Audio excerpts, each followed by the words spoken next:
I think it's that time. For what? Another episode of your Re-Educated podcast. Welcome back. It's your host, Gautam Yegapin, alive and blessed to present you with today's conversation. Stay thirsty for knowledge, and I guess some water too. I hope you are all having a phenomenal week. As we slowly start wrapping up season 12, it's been so lovely to have all these conversations. We have an extremely special guest with us today, Myra Strober. She is a professor emerita at Stanford University's Graduate School of Education and is a professor of economics at the Stanford Graduate School of Business. A groundbreaking labor economist, she has spent her career advancing gender equity in the workplace, reshaping how economics is taught, and advocating for institutional change in both corporate and academic settings.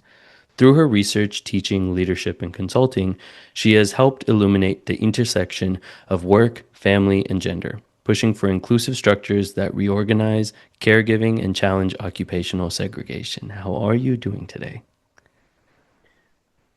Hello, I'm well. Yeah, I'm super excited. I was reading up a lot on your work, and we've been having a lot of conversations on this particular season about value, and I think one of the best ways to study values is particularly through economics. And so I'm super excited for today's conversation, and I feel like one of my favorite places to start is just hearing about people's origin stories, how they got fascinated by what they do. And so I'd love to start with that. I mean, how did you find your way in your love for economics, working with, I guess, both gender equity as well as a lot more theoretical things? Well, my first love was not economics, it was industrial and labor relations. And I went to Cornell at the School of Industrial and Labor Relations and learned a lot about work and the importance of work. And then when I wanted to do graduate work, which was suggested to me by my professors at Industrial and Labor Relations was called ILR. So I'll use that acronym. So they suggested that I go on to graduate work. And of course, industrial and labor relations is an interdisciplinary field. And so then I had to choose what specialty I wanted to go to in graduate school. And I chose economics. The other contender was history. But naive as I was, I thought history, that's too much for me. You have to know everything about every place, every time. So I never talked to a history professor to find out what the specialties in history were. And instead, I decided to go into economics. Mm. And it was always labor economics that I was interested in. People and work and how they find work and what happens to them at the workplace. And then later, what happens to the integration or non-integration of work and family and gender. And I got interested in gender when I taught at Berkeley, and they wouldn't give me a regular faculty position, even though I had my PhD and I had already had a faculty position at the University of Maryland. But I moved because my husband found work at Stanford. And so I was trying to get a job in the Bay Area. And I got a job at Berkeley, but it was as a lecturer, not as a regular faculty member. And the first day I was there, I saw two of my male classmates from MIT. They were on the faculty. They had assistant professor jobs. And so I went to the chair of department. I asked him, how come I don't have a regular faculty job here? And believe it or not, he said, it's because you live in Palo Alto. And I thought, oh my goodness, you learn something new every day. I didn't know you had to live in Berkeley in order to have a tenure position. So, of course, that was not the real reason. And I always say I became a feminist on the Bay Bridge because as I was driving back to Palo Alto, I realized this man is not telling me the truth. So finally, after 3 weeks, I got another appointment with him, and I asked him again, and he said, well, it's because you have two young children, which indeed I did. I had a 1-year-old and a 3-year-old, and I was commuting to Berkeley. And he said, we can't give you a regular faculty position because we don't know what's going to happen to you. And I said, well, I'm not asking you to give me tenure today. I'm asking you to put me on the tenure track. And in 6 years, we'll all see what happens to me. And he said, oh, I could never sell that to the department. So I changed my whole field of research to look at what happens to highly educated people who can't get a fair deal in academia. Mm. I mean, there's so many things I'm excited to ask you about, but I guess one place that we could maybe start first, thank you for laying out that. I think one of the first places to maybe start is understanding this distinction between work and family, what we consider to be labor for others and what we quote unquote consider to be labor for ourselves. How do we kind of historically, I mean, even across your own life, how have you seen the conversations around what counts as labor and what counts as family kind of change? Well, that's a really interesting question because if we go back to thinking about women's role in a farm family, they worked on the farm, women did, doing very specific things, not doing what men did on the farm, was very highly segregated. And then they worked in the home caring for their family. And it was all considered work. But then when we get to paid labor, then if you get paid for your work, that's considered work. And if you do the work for free in the family, then that wasn't considered work. I think that's now considered work. I think that's one of the accomplishments of the women's movement is to make sure everybody understands that what happens in the home with unpaid work, caring for children, caring for your home, caring for your finances, all of that is now considered work, even though it's unpaid. Mm. And so what does work mean then? Well, work is often contrasted to leisure. So if you're having a leisure activity, then you're not working. It used to be, I think, that people saw leisure as pleasurable and work as not pleasurable, you know. But now a lot of people enjoy their work. So that distinction between leisure and work doesn't work very well anymore. And even people who were doing manual work and do manual work today, many of them still enjoy their work. And so we consider it work because you get paid for it. And if you enjoy taking care of children at home, your children, and you're not paid for it, then that's not considered leisure. It's considered unpaid work. Mm. But is there a reason I mean, I guess maybe the definitions are a bit more semantic, but what would then be the thing that connects those two? Well, that's the thing that leisure is considered to be something you enjoy and work Yeah. something that, is difficult in some way or not what you would choose to do if you didn't have to. And that distinction is no longer relevant. A lot Yeah, of I guess people, I'm talking about between how we define paid work and unpaid work.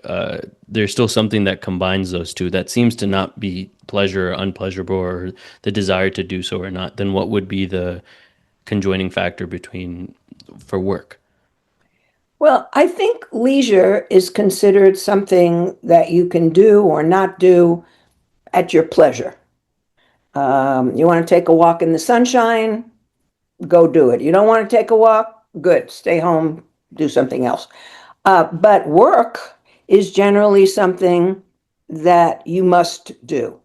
Either it's because your children need to be fed, or their diaper needs to be changed, or your teenager needs to have a conversation with you. And that might not be what you choose to do at that moment, but that's what you're going to do because that's your job, whether it's paid or unpaid. Leisure is something, as I say, that you can do or not do as you like. Mm.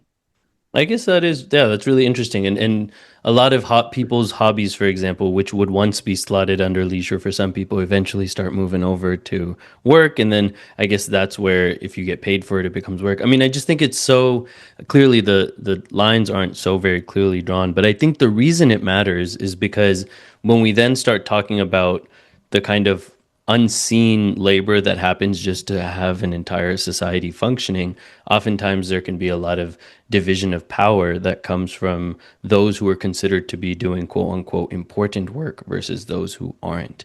And so I guess that is really interesting. The example you gave of the kind of farm life where everyone's work, whether paid or unpaid, is kind of seen and valued in some ways. And then it seems like after paid labor became much more common, why is it that raising a child, for example, wasn't valued in the same way as going to work was?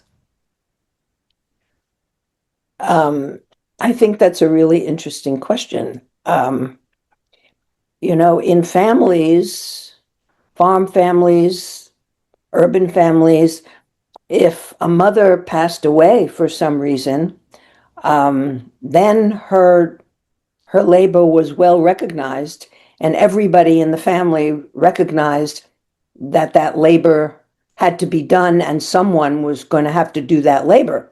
So many men, if their wife died in childbirth, for example, would relatively quickly remarry so that there was someone to do the child rearing and the other work that the wife, who is now no longer alive, used to do. So I think it's when that work is taken away that people recognize how important it is and how you have to find somebody else to do it.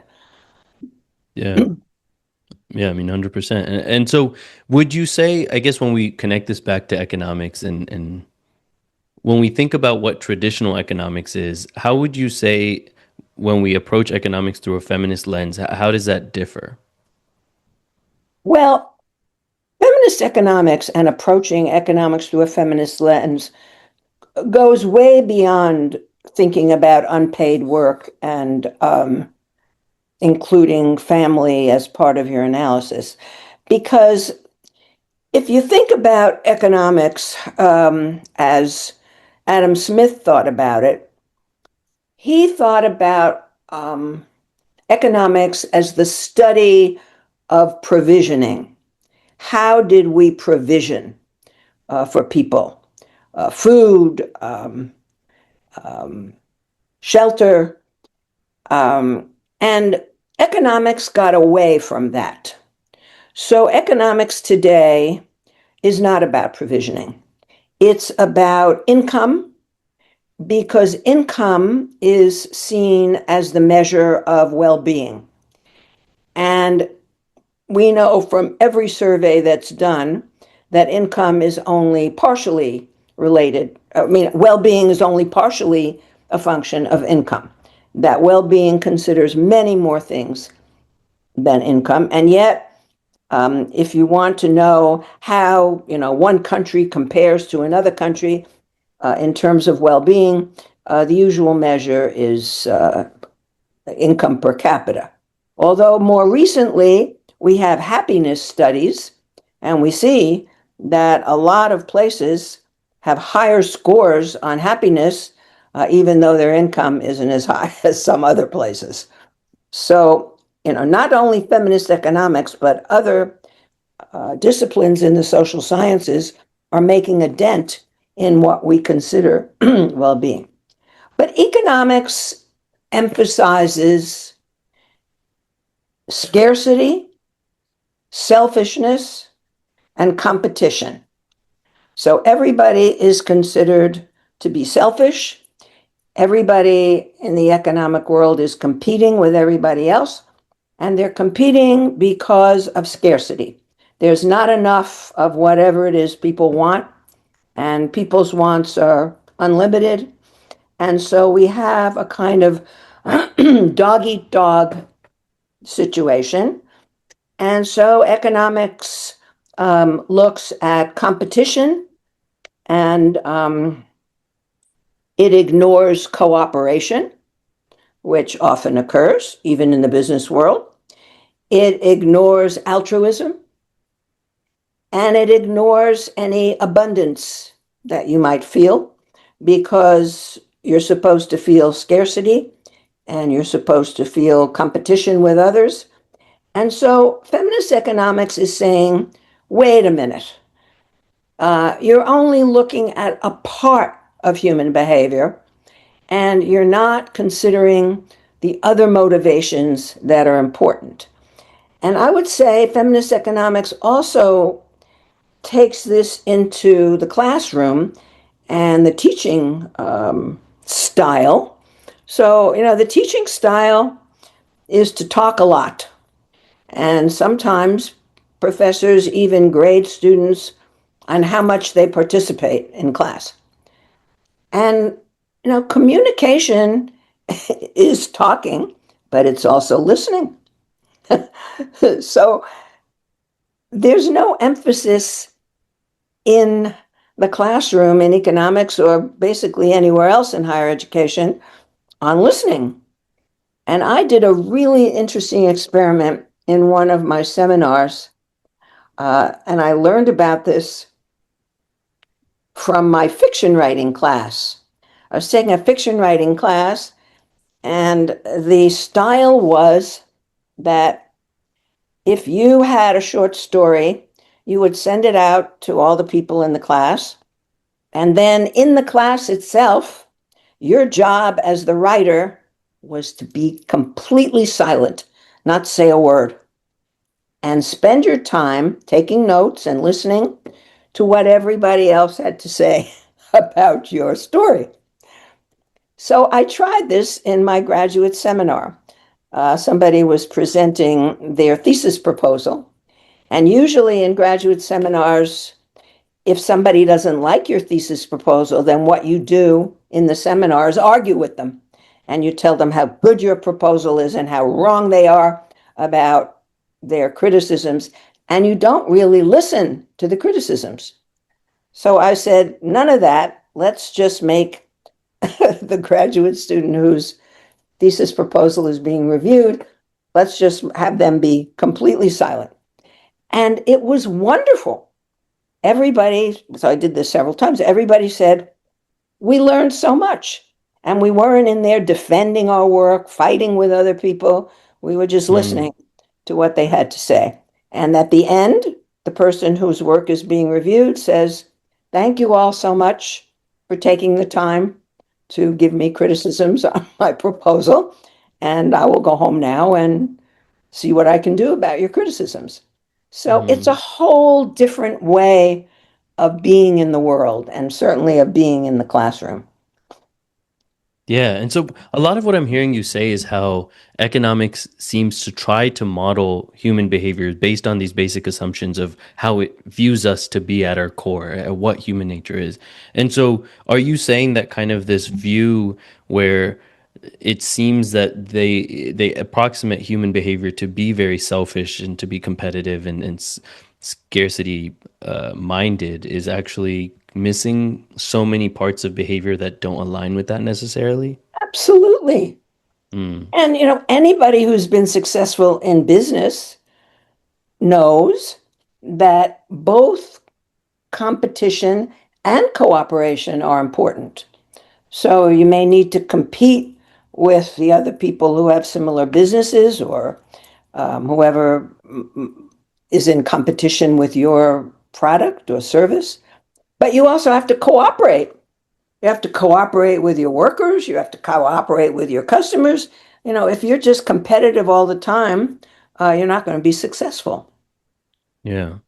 And so how do you feel like, so when new changes are added to this, what is like a typical kind of response or if pushback if somebody was to say, for example, cool, like I think altruism in itself is such a unique, the idea of us working together, and I think this deeply embeds itself into the education system as well, where oftentimes I think the schooling system is built in such a way where it makes you feel like you as an individual are learning and it is your journey to become educated. And the success of those around you doesn't really matter for you. You must succeed so you can move on with your life and live the life that you've always dreamt of. But it fails to understand that so much of this is a cooperative and collaborative experience. It's not just about me learning, but it is about uplifting in some ways those around me as well. Even if I was very self-interested, that would be best in my interest. And so I feel like a lot of what we're talking about here plays its role in so many of the structures that we have built. And so, what are some of the pushbacks once if someone was to say the reason we have to be selfish and this and that, or just that's just how we are? How do you, I guess, redefine what human nature is, or add to the definition, I guess?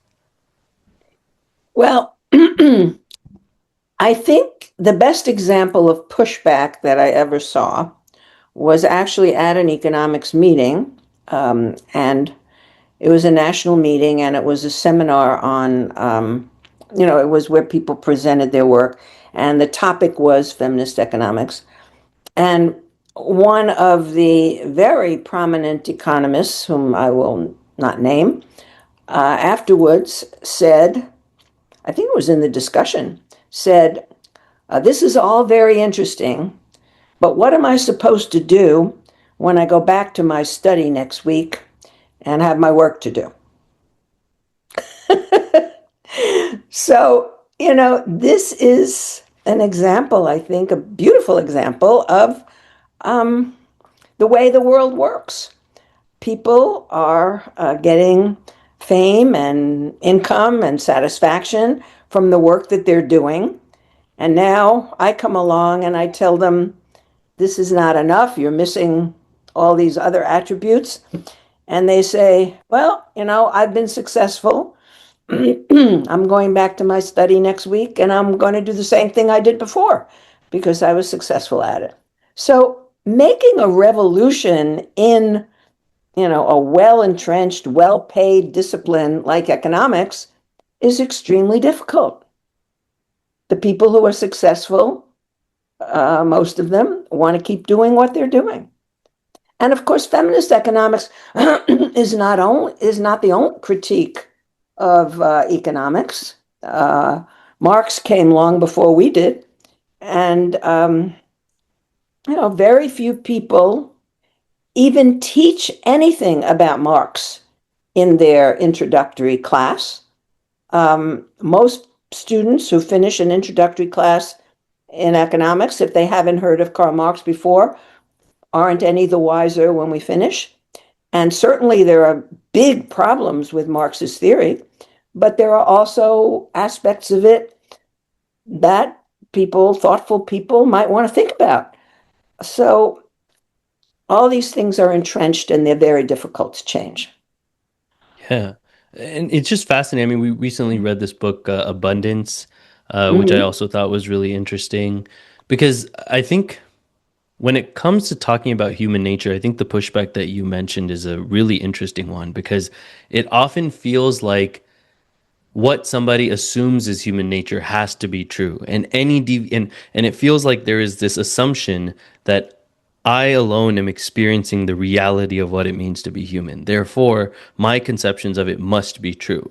And when you're provided with an alternative perspective, it's sometimes really easy to just push that off as either uneducated or something, use some other kind of label to marginalize that particular perspective so that you can continue being like, yes, my perspective on what the truth of being human is true. And so what are some strategies you've seen that do work on the other hand, where you create spaces where people are like, okay, can we think about economics, I guess, in a slightly different way?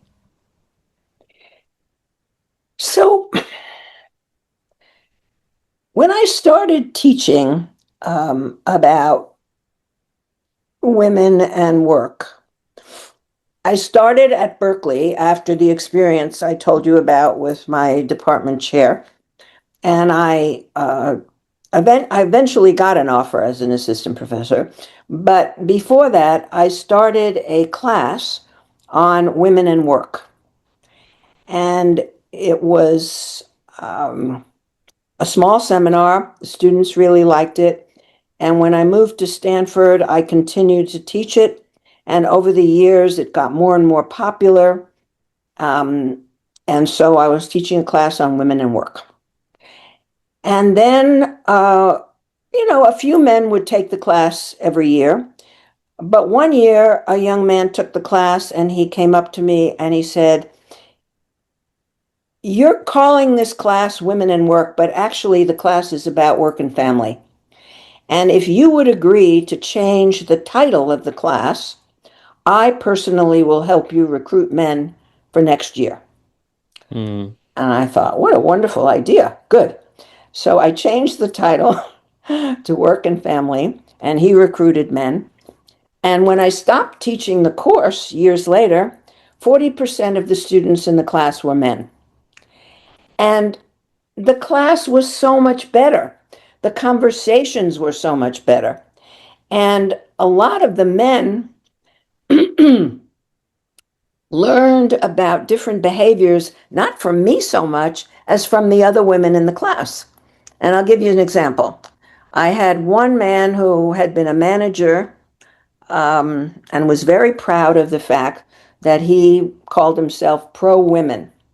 And so he said that whenever a woman employee came to him to say she wanted a maternity leave, he would say, "Oh, take the longest maternity leave you can, and I'll support you to do that."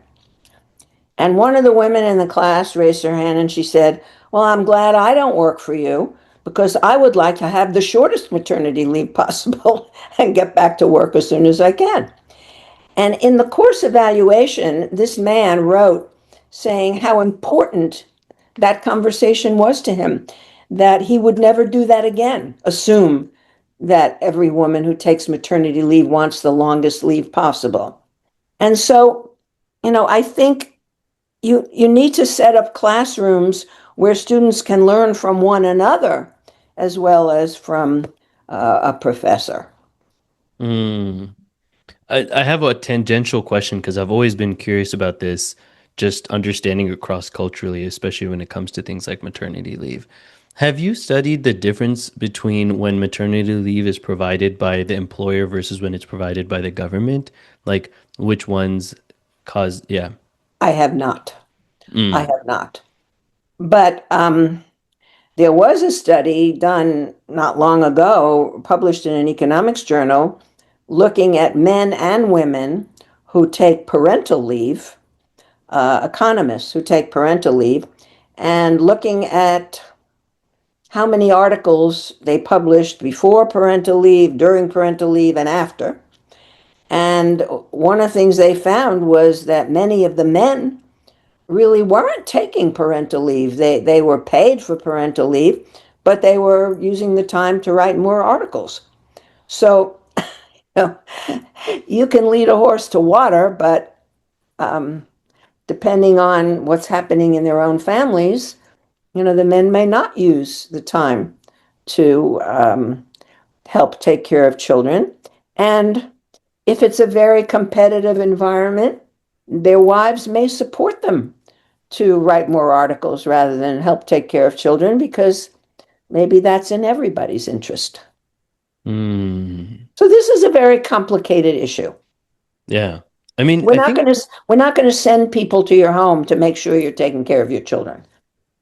It's yeah. it, it's the honor system. Mm. I mean, I think a lot of what you're sharing here, I think plays all types of really interesting way, it plays out in interesting ways in education as well, particularly around gender, where I feel like whether it's cultural, whether whatever it has, there are a lot of narratives that we all inherit about what we're supposed to do, what a good life is, what are the roles that we're supposed to lead. And in taking on those narratives, you find some sort of structure or meaning to then like put onto your life. And I feel like a lot of what we are any culture is constantly transitioning is updating those narratives to be like what narratives better suits what we believe now, what we think now. And so even in your own kind of experience, how do you like I guess identify what narrative about I guess gender is one that like in your work have you seen that if you fully dismantle a narrative then it actually humans, I think, in some ways need narratives to make sense of things. But then picking which narrative you would like to kind of hold for yourself, I guess, is the freedom that comes from, I guess, a fulfilling life. But how do you kind of fight against some of the narratives where people actually enjoy or prefer that particular way of being or thinking about things, even when it comes to gender relations? So I would add to your question more of perhaps a psychological dimension. So I find that young women whose mothers were employed while they were growing up, and maybe even whose grandmothers were employed while they were growing up, while their mothers were growing up, um, are much more comfortable with the idea that they too will be employed while their children are growing up. And they feel that their children are not going to be harmed in any way as a result of their working while their children are young. Because they saw that their grandparents did this and their parents did this, and so it's ingrained in them that this is okay to do. So if we go back to narratives, that's the narrative in their head, and it comes from their own past experience. Um, and the same with men. If a man's mother worked while he was growing up, he's much more comfortable with the idea that his own children will have a working mother and that they'll be fine, won't be harmed in any way from the working. They might be harmed in some other way. But women who and men who haven't had that experience are much more apprehensive about what will happen if the mother of a young child works. And so, how they can overcome that is an interesting question. It's not the same for all of them. But, seeing people who have worked while their children are young and their children are doing just fine helps men. And that's what I did in my class. I brought in speakers much closer in age to the students than I was and had them talk about what was going on in their families. And I think that was very helpful to the students. Yeah. I mean, particularly about these gender narratives, or what were they talking Well, about? it was beyond gender narratives. It was very much here's what I did. Here's the kind of person I look Mm, for to help take care of my children. And we haven't talked at all about the economics of childcare. But, if we're moving to this new arrangement where lots of young mothers are working, we need to have high quality, affordable childcare. And that hasn't happened in the United States yet. Mandami is saying he's going to try to do that in New York. Excellent childcare is very expensive yeah. because you can't have one teacher taking care of 30 students or 22 students when the students are 2 or 3 years old. So, the Scandinavian countries have done much better than we have. France has done better than we have in terms of developing high quality, affordable childcare.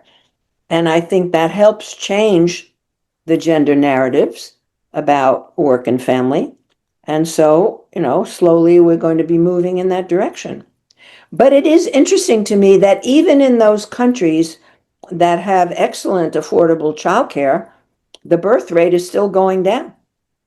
So, young women in those countries know that their children could be well cared for, at an affordable price.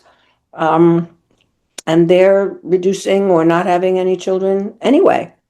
So, something else is going on here about children and why so. I mean, the only places where the birth rate is still quite high is Africa. And just about every place else, the birth rate is really falling, in some cases below replacement. Do you have hypotheses on why that is? Ah, I think part of the reason is that child rearing has become so intensive now, labor intensive. I remember when I started teaching this class, students would ask me how my parents played with me. What games did they play with me? And I laughed. I said, my parents didn't play with me. You know, they sent me out onto the street to play with my friends. And my parents didn't play with me till I was a teenager, and my father taught me how to play bridge. Mm. So, this idea that you play with your children was really foreign when I was growing up. You played with your friends, with your cousins, with your siblings, but not with your parents. And I think all the data show how much more labor intensive and time intensive raising children is now. And, you know, you can see this in upper middle class families where, you know, children don't walk to school anymore. There are long lines outside the schools of cars picking up various children at school, dropping them off. So I think part of it is a safety issue. And raising children now is very time and labor intensive and also very expensive. And so, you know, people are saying, I don't think I'm going to be working in a field that is going to give me that much income. And I want more time for other things. And so I'm not going to have any children, or I'm only going to have one. Yeah. And what do you feel like are some of the, I guess, long-term consequences of that? And I feel like the narratives that, I mean, all of these are narratives, right? Like the value that we place on family, the value we place on work, on money, these things are all sometimes context dependent, but they often are narratives that we inherit. And how do you feel like those, I guess, play a role into some of this? Well, we haven't talked yet about what's happening at the older end of the age spectrum. Longevity is increasingly with us. So, you know, some demographers estimate that kids born now or 10, 15 years from now, you know, are going to live to 100 on average. Well, I mean, if people live to 100 on average, that is really going to throw quite a monkey wrench into the system because most people are not going to be able to retire at 65 if they are going to have savings that last to 100. And, you know, they're going to have to reskill in some way. Our education system is not set up for having, you know, 50 or 60-year olds reskill. We don't even know what that Mm, means. And mm, at the same time, if the birth rate is falling and people are living longer, you know, who's going to take care of all of these older people financially, physically? So we haven't really come to grips with these questions yet, and they're very serious. The education system has certainly not come to grips with it. Community colleges will probably need to re-educate a whole bunch of people as they move into their 50s and 60s.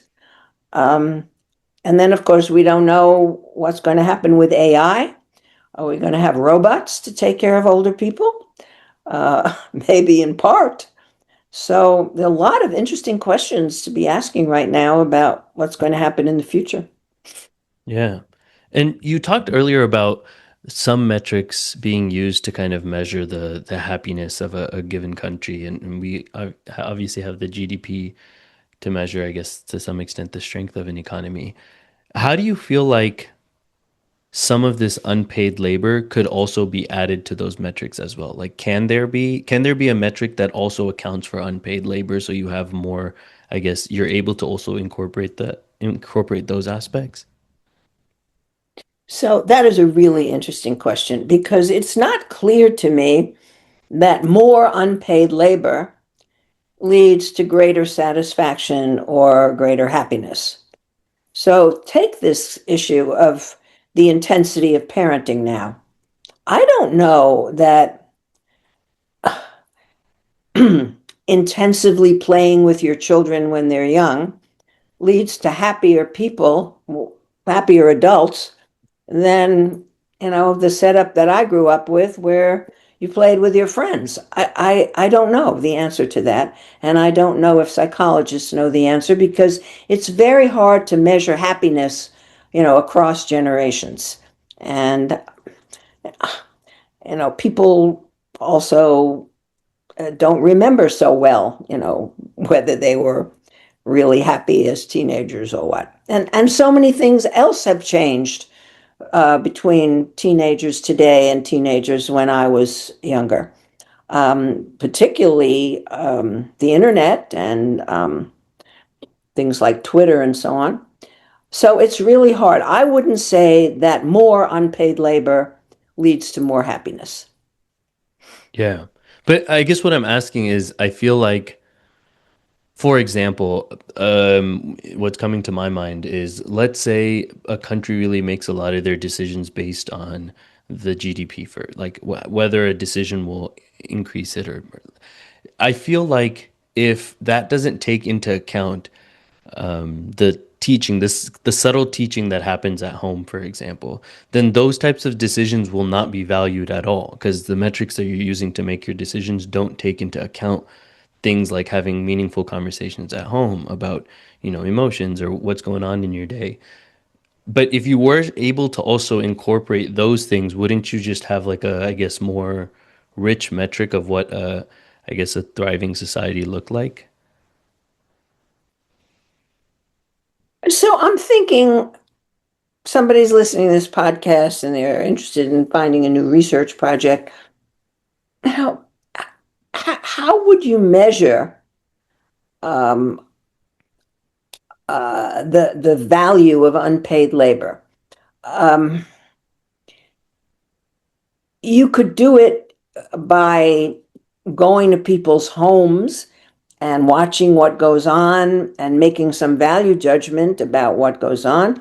And, there certainly are programs now to teach parents how to play with their children, how to read to their children, how to discuss books with their children. I think that's very valuable.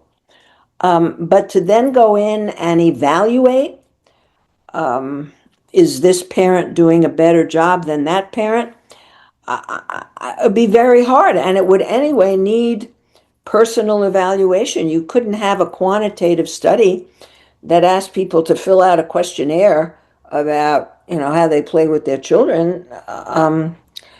So I think that would be very difficult to have a metric that measured unpaid labor or the quality of your play with your children. Hmm. So I guess one of the big questions I have for you is, when you first started out with your career, what were, when you were in your 20s and 30s, what was kind of like the big vision, if you had kind of, what were the changes that you wanted to see, I guess, in throughout your career in I healthcare? wanted to see women and men with the same human capital, namely education and experience, paid the same. Um, and to some extent, that has really moved forward. The ratio of women's earnings to men's earnings has certainly improved over time. Uh, Mm, I also wanted to see that women would be allowed in occupations that had been closed to them before, and that men could enter occupations that had been closed. That's happening. Women have moved into medicine, men have moved into nursing. There are now men flight attendants, and I think people have much more freedom in the occupation they choose, even if it's not, historically associated with your gender. You can become an aeronautical engineer as a woman if that's what you want to do. And I think that's very helpful. And you can become a child care worker and take care of 2-year-olds if you're a man, and not be seen as, potentially perverting the child. So I think that's all important. And I wanted to see um, what goes on in the home as valuable. I wanted people to see what goes on in the home as valuable. So that, and I wanted companies to see that if they provide their employees with good child care and leave to take care of children and some flexibility when their children are very young, that would benefit the company as well as the child, as well as the employee. And I think that's all true. Although I still think that we should not be having child care provided by employers. I think we should have national child care, because when parents find child care that they like, but they don't like their job, now they're in a difficult situation. They have to decide whether they're going to quit their job, and then their kid can't go to child care anymore. So I think it'd be better if the child care were provided by the government and employers could buy slots in child care facilities Hmm. rather than have their own. And anyway, only very large companies can provide childcare on site, because you don't always have employees if you're a smaller company who need childcare. Yeah. And I guess it's also just so much more money from an employer's perspective to even make and have to be able to kind of, in general, just support and pay things like childcare because it's even, I mean, I think one of the things that I'm really interested by is this idea. I often think about often in policy, what ends up happening is we find the things that we don't, I guess, prefer in the current model, and we want to make these tiny changes. But then I think what often happens is those same problems just get replaced with like another similar in ethos, but just around different kind of lines, or the ways in which you separate and divide just change. And so you're still left with the same divisions, but just around different things. Where at some point it might have been by height, or it might have been by, it could have been by something else, and then it changes to something else. And I often feel like, for example, earlier in even some of the examples that you gave, where careers may have been segregated in some ways by these were more feminine jobs and these were more masculine jobs. I feel like now, in a lot of ways, so much of who you are or your value comes from how much money you make in that same profession. So even, I mean, I think in the education field, this is a great one where there's still a lot of backlash, I think, for a lot of people going into the profession, not necessarily from a gendered perspective, even though that is probably a big reason why teachers are paid so low. But the fact that it is paid so low then becomes the thing that people kind of judge you based on, rather than it being like, oh, you're a man and you're a teacher. Now it's just like, oh, you're a teacher. So the judgment still exists. It's just based on how much you make now, rather than it being gendered plus how much you make. I don't know, Yeah. Um, for teaching, it's not just the pay, it's the respect that teachers have or don't have. It's the fact that, well, now everybody has cell phones, so it's a little better. But for example, in Japan, teachers have their own office. No school teacher in the United States. Well, if you're chair of a department in a high school, you might have your own office. But if you want to meet with someone, you have to meet in your classroom. And in high school, you don't even have your classroom. So I think that's a sign of disrespect that you don't think a teacher should have an office. Yeah. So I guess the question is, how do you then work? Because at the core, I feel like of a lot of what you were saying with your visions, it seems like there seems to be this ethos of like your ability to go make decisions and function in the world without these kind of narrative limitations on what you can do. But so long as those judgments exist still, people will still be kind of dictated by how they're judged for what they do. So at its core, does that, do we actually move towards a world where that's not happened, or do we just remove the lines by gender and then replace it with something else? Well, I think it's not just a judgment in the abstract. For the most part, these judgments come from how much you're paid. So if you're Yeah. well paid, you're judged much more positively than if you're not well paid. And I don't know how, in a capitalist economy, you get away from that. Um, one of my aunts always used to say, rich or poor, it's good to have money. And, that is the way we think about things. And so more and more people, young people, are thinking about how much they're going to earn when they finish their education. And they're choosing their majors more along those lines. Um, so, the number of people majoring in the humanities, history, English, philosophy declines because you can't get a good job. Once you graduate from college, you can't get a good job easily, um, as compared to majoring in biology or computer science. Um, so, education is no longer about simply education. It's about what can you do with that education when you finish and you need to find a job. And Yeah. so it's pay that matters. And I guess that is the core, I guess, of what I'm curious about, because I feel like, at least if I was to speak about my family, I think a lot of the gendered roles um, gave a lot of like value and meaning to somebody's life outside of how much money they were making. So even if you take the smallest traditions, like we have a lot of traditions of how we honor our ancestors or the people that have come before us. And it is always structured in such a way where the men handle these things, whether it's like the washing of the clothes, there's certain things that men handle. And then there's certain things that women handle. And they kind of work in tandem to kind of run through any of one of these traditions. But in that process, you find a lot of meaning and value in these kind of things that are segregated, I guess, by gender.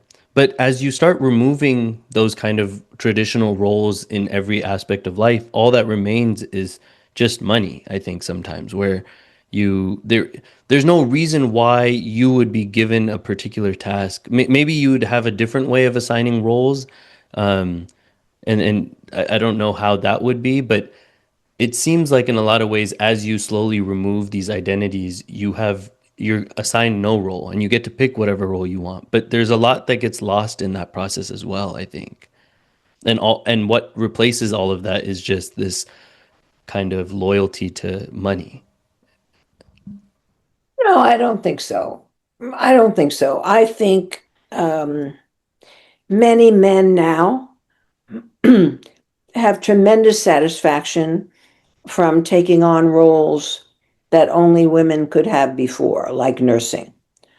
Um, and I think there are still numerous occupations that people enter not because of money, but because they want to help other people, or they are satisfied in some way by the occupation, like being an artist of one sort or another. It's very economically risky to be an artist, and I think lots of people are still choosing occupations that are not highly paid and are not terribly prestigious necessarily. So, I think both things are going on at the same time. Yeah. Yeah, and I guess the something that can cause somebody to make a decision like that is tradition in a lot of ways. Where, for example, if your family is a bunch of teachers, for example, the likelihood of you going to become a teacher could also be increased. Where I guess that is another way, I guess, traditions can be built not around gender, but around, I guess, what your family does, maybe. Or I guess what I'm trying to say is I think maybe the value of traditions and roles in some extent also does offer, I guess, some utility, but learning how to kind of, yeah, I guess dismantle those in a way where it doesn't leave people kind of Well, it's very role-less. interesting to me that you are much more in tune with traditions than I am. Mm, My grandmother, my maternal grandmother, could not read or write in any language. She came from Eastern Europe. Her father died when she was little, and her mother sent her out to be a maid when she was 8 years old. And so she never went to school. And then she came to this country when she was a teenager and she began working, and she never learned to read or write. So, is that a tradition in my family? No. My mother was able to graduate from college by going at night, and I was able to go on and get a PhD, which is in two generations quite different from my grandmother. hmm. So I'm not familiar with traditions that matter to me in that way. Yeah.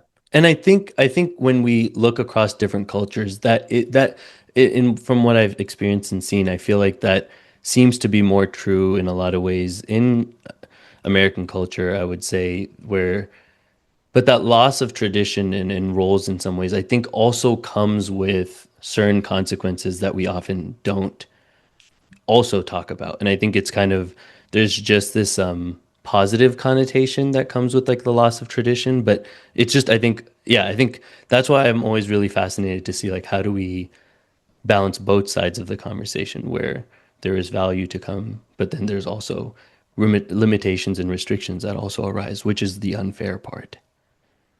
I think that when your grandparents' traditions don't work for you, what happens is you try with your children and grandchildren to create new traditions.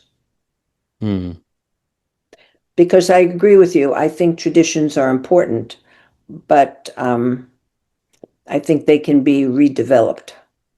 Yeah, agreed. And I think that that is maybe where some of these conversations can become super interesting of like, what does that look like? Because that looks like a very different process than just dismantling the traditions because they're not necessarily true. Most traditions often, I think, don't really lie on something that has to be so essential, but the practice of the tradition itself gives the tradition meaning. It's not actually the tradition in isolation. And I think that's sometimes the part that can be missed. So a tradition often gains so much beauty when it's done for many, many, even within the same family. If you do something every week, 10 years down, it has a very different flavor than another family who tries that for the first time that week. And it doesn't hold the same weight. And I think in that way, traditions are something often that build upon its wealth on top of itself. And I think that's why the way to dismantle them can't just be to, I guess, throw them away completely, because then you're left with this kind of void. What you're saying brings to mind a speaker that I used to have in my class frequently, a very successful businessman who had a family that he cared about greatly. And he was extremely busy during the week. And he said his tradition with his children was to always make pancakes for Sunday morning breakfast. And that was their family tradition that he would do that. So, Yeah. Yeah, I mean, I think that's why a lot of the insights that you share are so interesting because you've seen kind of so much of the work that you've put into and a lot of these even if we didn't call them, we can call them maybe cultural traditions or roles, particularly around gendered roles, change over the last 5 or 6 decades. And that has been, I feel like, therefore, the insights that you see and how those changes arise, and then what exists on the other side of that change is super important. Because I think sometimes we can think of change as something that just leads to just positive or just negative. But I think oftentimes change carries both sides of the coin many times. And I think that can, yeah. Well, I want to just finish up by saying that when I started out in 1970, I never imagined that these changes would take so long. Mm, Uh, mm, I mean, I knew they would take a while, but I never dreamed that so many years later, um, we would still be talking, for example, about providing affordable, high quality childcare. So I think these things change very slowly, and maybe that's a good thing, but certainly we've been in need of good childcare for a long time now. yeah. I mean, again, I just want to say thank you so much for coming on the show today. I mean, this was a great conversation. I feel like I really appreciated a lot of the things that you shared. Well, thank you so much. It's been a pleasure. Yeah. And I want to say thank you all for listening. I hope you enjoyed this conversation as we slowly start wrapping this season up. It's just been just such an amazing experience getting to reflect on all these conversations. And so if you've been enjoying, you can find us on Spotify, YouTube, Apple Podcasts, and on our website, reeducated.org. If you've enjoyed this conversation and would like to support the show, you can also find us on Patreon. The show truly runs because of all of your support. I hope you're having a great week, and as per usual, stay re-educated.